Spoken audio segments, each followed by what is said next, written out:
Hey, this is Matt once again. Welcome back to another video. There's another paid request. Thanks to my good friend Efree, and for those interested in requesting any type of videos, topics, reactions, reviews, re-reviews, randomness, out of the blueness, list, ranking, whatever it may be, feel free to send either directly to my PayPal or join my Patreon. Both links are down below in the info box under the video. And again, I apologize if you hear any noise. Sometimes my stomach has a conversation of itself. Usually I do this before I get something to eat. But I wanted to get this done for Efree, one of my dear friends, who wanted me to talk about the death of Superman from 2018. Now, it's based on this comic, which I have over here, which, put it like right about there. The Death and Return of Superman, and this is the first part. I know there's a sequel called Reign of the Supermen. Now, there was another film called Superman and Doomsday, but I wasn't really a fan of how they tackled the story in that one. This one I thought was a much more entertaining and much more successful adaptation. Now, I do have little nitpicks here and there, but overall I thought they captured the core of the story fairly well. I thought most of the voice actors did their jobs nicely. Meaning, Jerry O'Connell voices Superman. I thought he really captured the core of the character.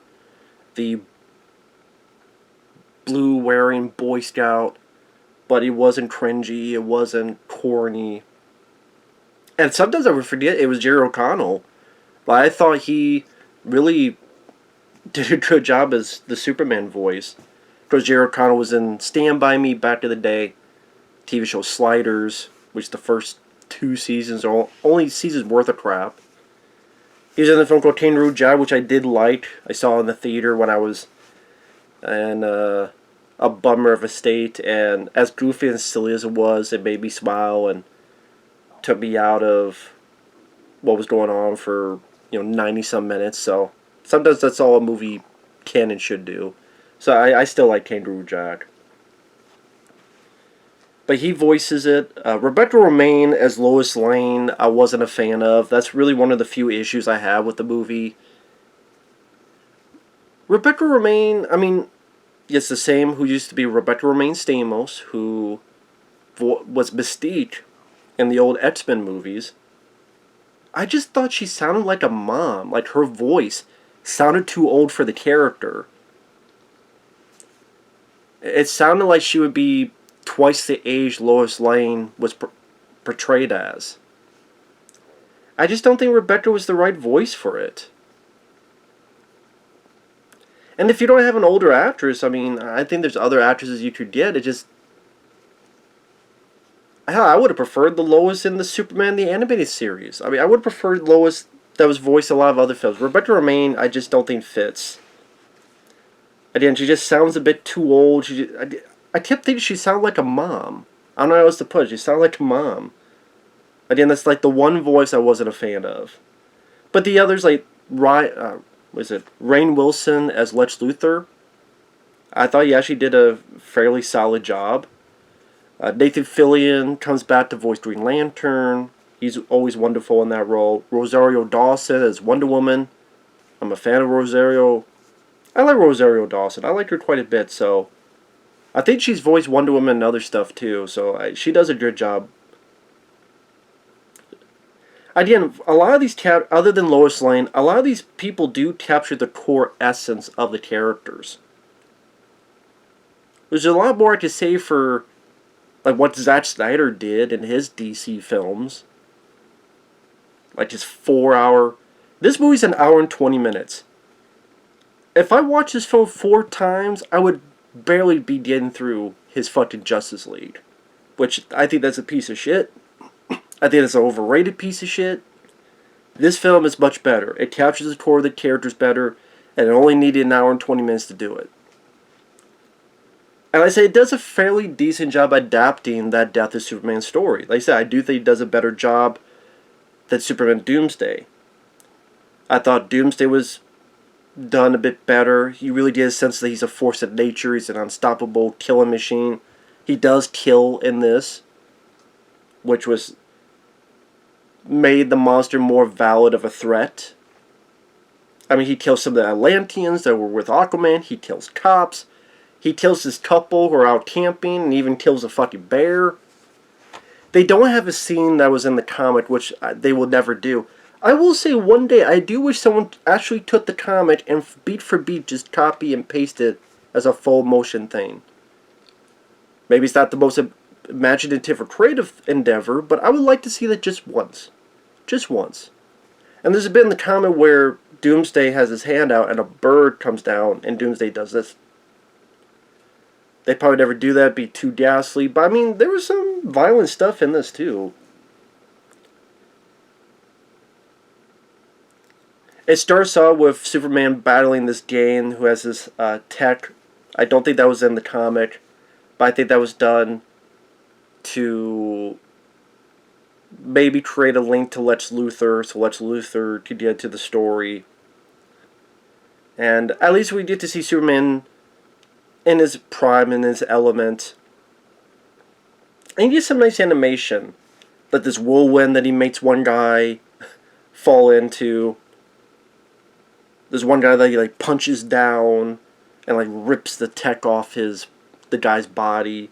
He uses heat vision. I'm not a fan of the designs and the costumes, and that's because it's based on the New 52. I don't like the New 52. I never liked it. I always thought it was bullshit. And the costumes here, like Superman, like it goes up to his neck, and they have this all the costume on his neck. I wish they would just gone with the old tried and true costume. Same with Doomsday. Like Doomsday, his outfit is that I thought it looked better in the comic. Also, one thing I liked in the comic that I wish they put into this, when Doomsday appears, the stuff that's on him, one's actually behind his back. So like he can only use one arm. I actually like that idea, the fact that he was doing all this destruction with one arm to show even more of his validity as a foe. Like I said, they did capture the unstoppable nature of this monster. You know, he did earn the name Doomsday. He beat the fuck out of the other Justice League. I actually think that was ballsy. I say that because in the comic, it was lower tier superheroes. That's why it was lower tier stuff. Because, hey, we gotta have some expendable assets. We don't want to piss off people who are Batman, Superman, Wonder Woman fans. But here, Flash gets fucked up, Green Lantern gets knocked out, fucked up, Wonder Woman has a pretty decent fight with Doomsday, and she gets royally fucked up. Doomsday even breaks through her fucking sword. Batman tries to do stuff, doesn't work out the best. So, I can understand that where, like, if you're a big Batman or Wonder Woman fan, like, fuck that, they could beat Doomsday. I know how that goes. If this was the Ninja Turtles, and what happened to Wonder Woman happened to, like, Raphael, I'd be pissed too. So I can understand that, but at this end of the day, it is a Superman story. It's the title, it's his death. And I do think it worked better here than the comic because, wow, the fact that he could do this to Wonder Woman and Batman can't do anything, that shows that this guy's an unstoppable force. And it makes the antagonist even more of a threat. And the fact that people die. Astronauts die, cops die, like I said, Atlanteans that work with Aquaman die. So it gives more validity to the circumstances. There's a real threat to it.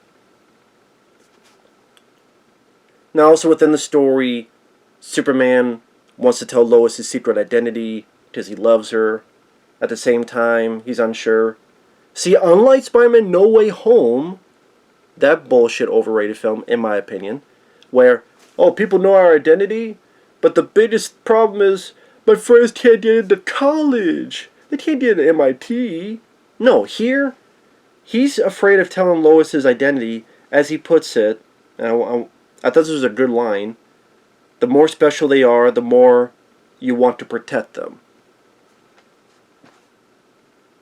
2018. Animated film did that. Yeah, I wrote a few notes so I would not forget a few lines of dialogue. Like Lex Luthor. I like when he talks to Lex Luthor and he says, listen, the city's never gonna love you just for hating me. Which really pisses off Luthor, because Luthor wants that adoration, he wants that love. And there's one of the reasons he hates Superman is there's weird sense of jealousy against him. You know, you have all these powers and people love you. It's just that's a part of Lex Luthor's character. And as I said, they capture for the most part the core of the characters here. Superman does save people, cares about people. There's a nice moment where he saves a little kid. It's nice that they incorporate characters like Bibbo. Bibbo, like the #1 Superman fan, like New Yorker type. I'm #1 Superman fan. He's definitely a part of that comic. So it's nice that they incorporate him in this. I thought they did a nice job with that. The other Justice League members like Rosario Dawson and Nathan Fillion. The guy who voices the Flash, I thought did a good job. His sense of humor actually worked better than like what they try to do in Zack Snyder's Justice League. Which that Flash was just an annoying twat. That's why I don't give a fuck about his movie. Why don't I give a fuck about the annoying twat waffle? At least this Flash. Oh, maybe I should join the Titans. Wonder if there's an age limit. I thought there was a legitimate attempt at humor. But for the most part, it is a serious story.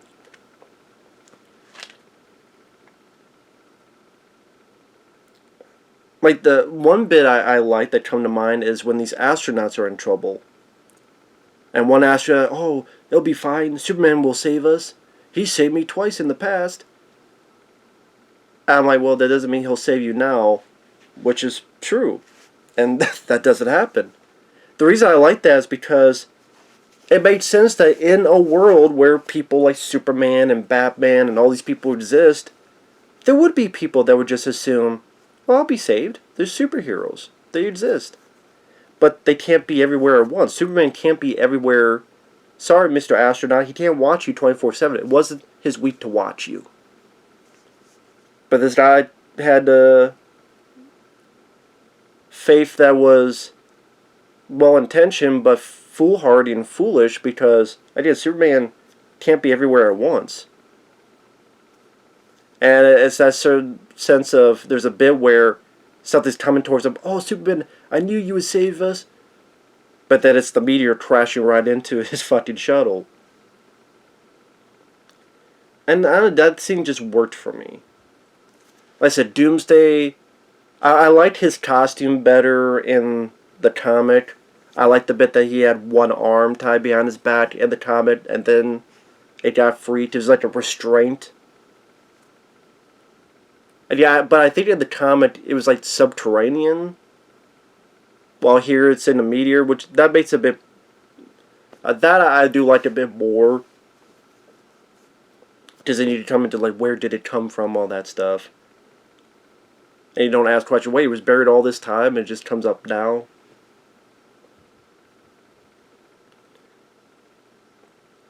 I don't know if there were Superman or other movies before this that's connected.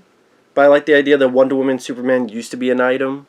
I don't know, I just like that little bit of the story. I like that Doomsday, his costume... his body gets revealed bit by bit. As for a chunk of it, you just see his eyeball. And again, it does capture his animosity, the unstoppable killing machine. I thought they did a pretty valid effort on that. And the fight at the end was entertaining. And brutal. And Superman gets a lot of hits in, gets bloodier. But then he gives Doomsday punches. Uses a big thing as a fucking baseball bat. Uses heat vision. The killing blow I thought was fucking awesome. I mean, I say spoilers, but the fucking title tells you what the end is. The title is The Death of Superman. Kind of hard to not spoil it when the fucking title, because it's based on arguably the most popular Superman story of all was his death. And he does a super movie, does a dun dun dun dun dun, fucking breaks Doomsday's neck like this. And that's an instance of Superman needing to kill, that made sense. He's bloodied up, he's bruised up. Lois is ready to give her life. She knows she's going to die, but she wants to help Superman. Way before he had given her a note, because he had finally told her he was Superman. Well, this part's spoilers. And then the note says, "I love you." I do wish it wasn't Rebecca Romijn. Nothing against the actress. I just don't think she fit as Lois Lane. I think another actress... I don't know who. I'm trying to think.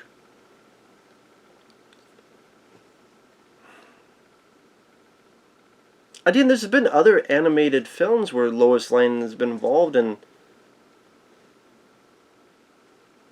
She actually did a decent enough job. I don't know, maybe like a Jennifer Connelly or just someone else would have been a better...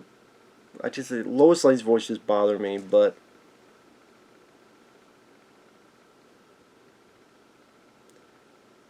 It was a cool, badass super move. The ending, I like that Batman doesn't want to be there because he's even more sad, pissed off about it at the funeral. So he's off. They do set up Reign of the Superman, which was the sequel that came out. Because you do have, like in the comic, the grave, there's no body in it, and you see a figure. I think that figure's going to be Cyborg. There's tests going on in Luthor's labs, that's Superboy. They did introduce a character, which here they made a scientist. I wish they didn't do that. Because what I liked it in the comics that he was just a blue-collar, like, welder. He was a blue-collar construction guy. That's why he made this suit of armor. John Henry that was part of his name. So, I mean, it's little nitpicks here and there because I just preferred how it was in the source material. And there's certain moments in the comic I wish they had put in here. Like I said, I wish the bird thing, maybe they thought that'd be too much, too violent. I didn't. Doomsday, I wish they had the costume, same with Superman's costume. I wish it was like the comics. I can't help it. As nitpicky as that is. One moment that was in the comics that I wish was here was there was a bit where early on, when Doomsday's doing all this, Superman does arrive, and then Doomsday tries to punch him, and Superman has, the classic pose, and when Doomsday punches, it doesn't do anything. And then Doomsday, even though he has the costume on, kind of has this look like, what? But he does like a sucker kick that kicks Superman. But I like that moment where Superman has this, and Superman doesn't move, and that's where Doomsday's like, oh shit, this guy's different. Like I said, I wish there's just little moments they were plugged into that. And I said, I don't care for the character design, the new 52. Fuck them 52 times.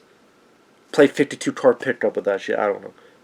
But overall, I liked it. I do think it was a definite step up from Superman and Doomsday. I do think it's a valid adaptation of the original comic. And, like I said, Jerry O'Connell and Rainn Wilson and them, for the most part, captured fairly well. So, yeah. Thumbs up from me. So with that said, thanks for watching. Take care. We'll see you guys later.